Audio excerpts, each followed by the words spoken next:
Love. What is love? Can mutants feel love?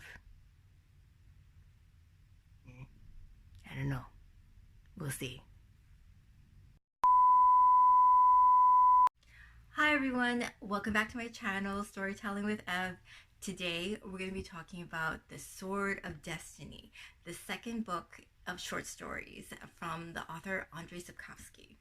And we're going to be doing a deep dive into Geralt and Yennefer's relationship, mostly about love and whether or not Geralt's capable of it. Because let's be honest, emotionless people generally aren't known for having the capacity to fall in love, but we're going to go deep into it, and we're going to also be talking about a lot of the other women that he's actually been with too. So make sure you're subscribed and don't forget to ring that bell, because what's love got to do with it? But really, what does love have to do with it? I mean, if you look at Geralt, he's a witcher with white hair, with strange eyes, and people are scared of him. But at the same time, I feel that Geralt and Yennefer know one another. They can actually see each other for who they are. So, sexual tension aside, I mean, can someone like Geralt, a witcher who is unfeeling, emotionless, an assassin, a hired killer basically, can someone like him actually experience love? And I mean, let's be honest, it does kind of sound like a lot of the guys I've dated in the past. I mean, there are a lot of guys who I've dated who seemed like robots, even, where they didn't have any emotion at all. Or they were so full of bravado because they didn't want to get in touch with their emotions, which I found to be a little bit sad because, I mean, if you're not in touch with your emotions, what are you really in touch with then? Like, why are we even in a relationship? You know what I mean? Hit me up in the comments if you kind of feel the same way. And for example, there were these couple of guys I've dated. They were long-term relationships, and one of them, I swear, he did not express anything throughout the relationship. He just seemed so unfeeling, and I was so surprised by that. But it wasn't until we actually broke up that he actually expressed some sort of emotion.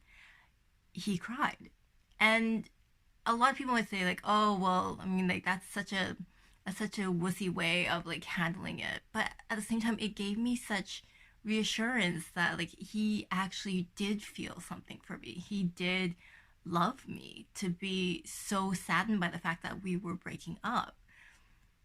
And then of course there's the other guy who is full of bravado, and he just was just overly over the top with like testosterone and machismo and all that. And then, but at the same time, he was super sensitive.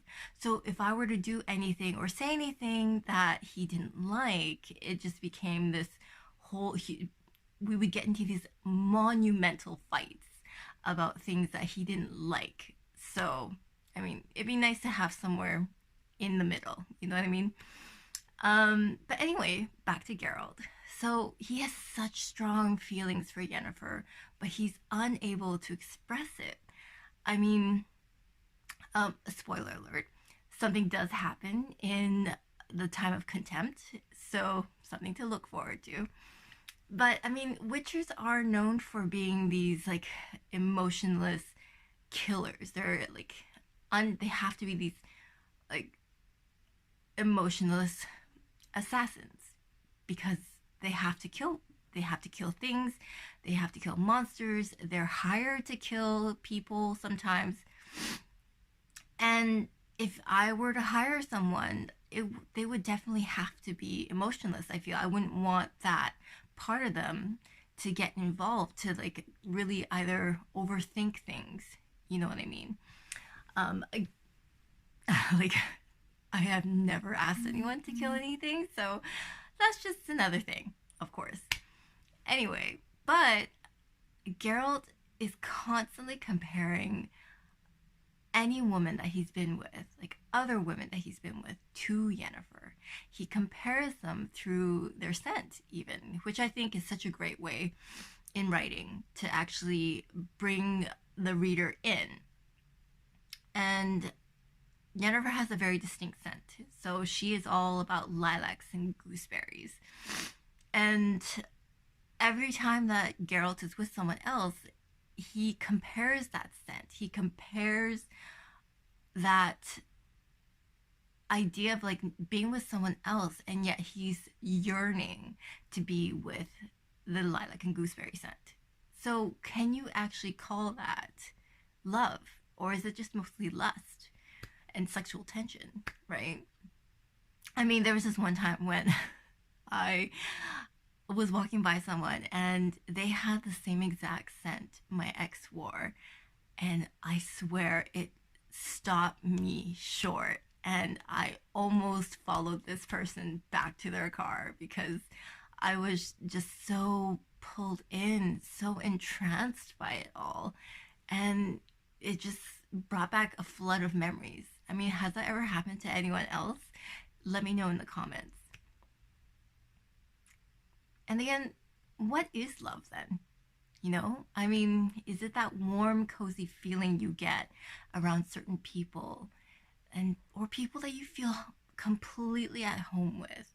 Like to be with someone who accepts you, faults and all, and lets you be the person that you actually are, where you don't have to actually worry about having to please them in any way, to having to actually try to be someone else for them.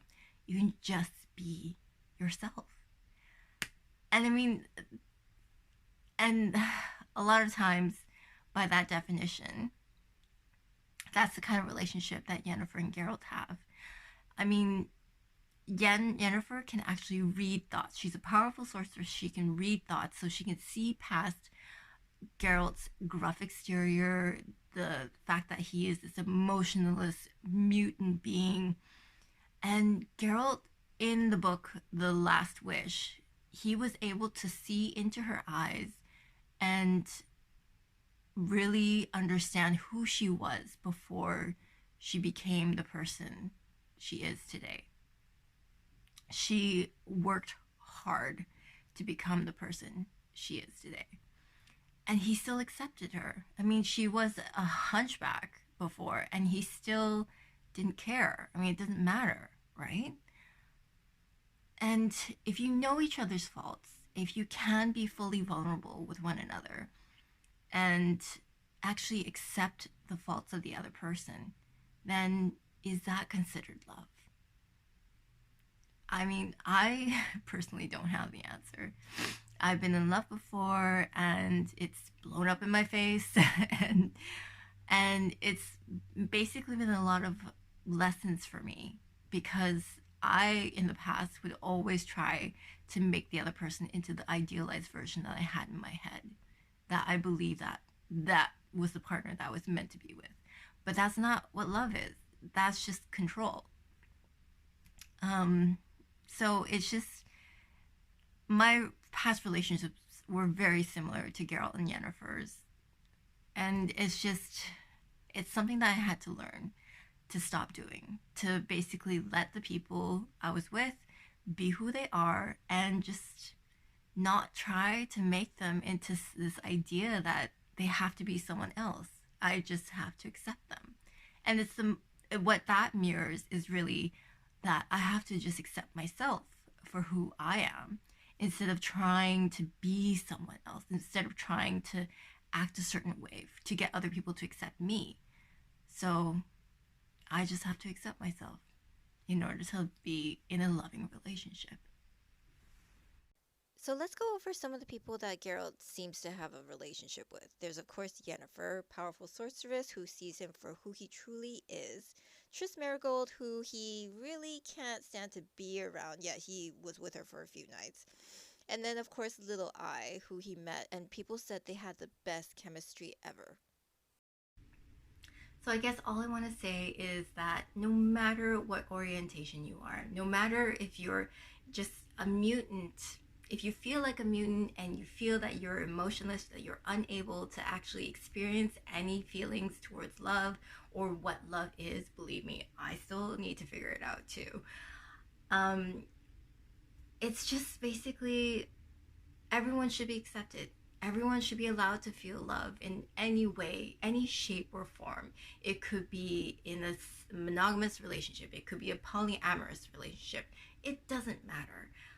As long as everyone is clear about what they want from the relationship, and as long as everyone is actually expressing that need in their relationship, to actually be able to tell people that, hey, this is exactly what I need to feel love, then it would be so much easier, right?